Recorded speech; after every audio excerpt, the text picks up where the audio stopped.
Jai Hind to everyone, my dear all students. I hope you are studying at home systematically.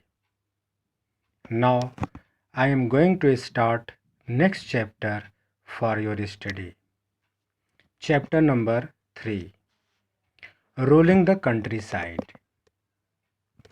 Dear all, now you have to study how did British East India Company manage over rural areas in our country.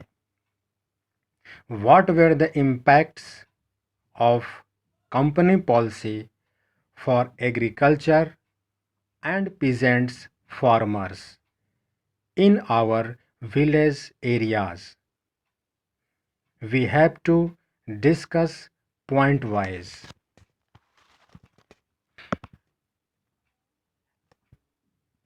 This is the first topic. The company becomes the Diwan. And after that, here is next topic, revenue for the company. So let's discuss these two topics in this part.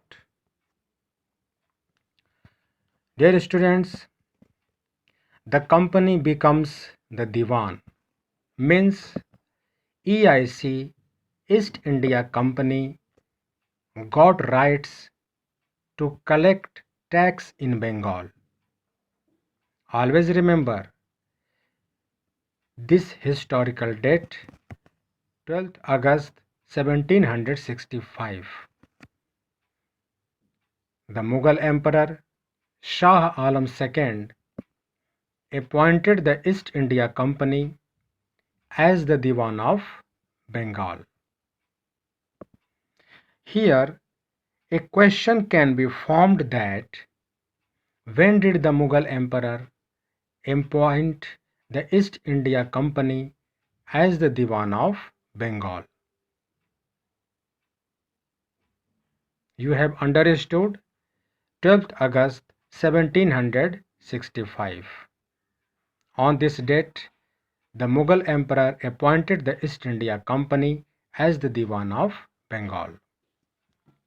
Now company got rights to collect revenue or tax in Bengal, Bihar and Odisha region. You can see a figure here. Robert Clive accepting the Diwani of Bengal, Bihar and Odisha from Mughal ruler in 1765. This is the figure.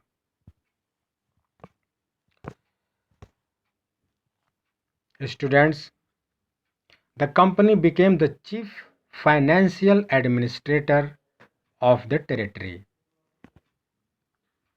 The company started to colonize the countryside. Means the company started to colonize the village areas and organize revenue resources, redefine the rights of people, and making plans to produce the crops according to need. Revenue for the company. Company wanted to receive money as revenue regularly, so it started extracting more and more revenue and used various measures or methods to get more and more revenue. Here it is very important to mention that before 1865 the company purchased goods in India by importing gold and silver from Britain. But after getting the Diwani of Bengal, now the revenue collected in Bengal could finance the purchase of goods for export. In 1770, Bengal economy was facing a deep crisis, a deep disaster. Peasants and craftsmen were not getting the proper amount of their sale. You can see here a figure in this reference. This is a Haat Bazaar and a weekly market in Murshidabad, Bengal. Peasants and artisans from rural areas regularly come to this weekly market called Haats to sell their goods and buy what they needed. The markets were badly affected during this economic crisis.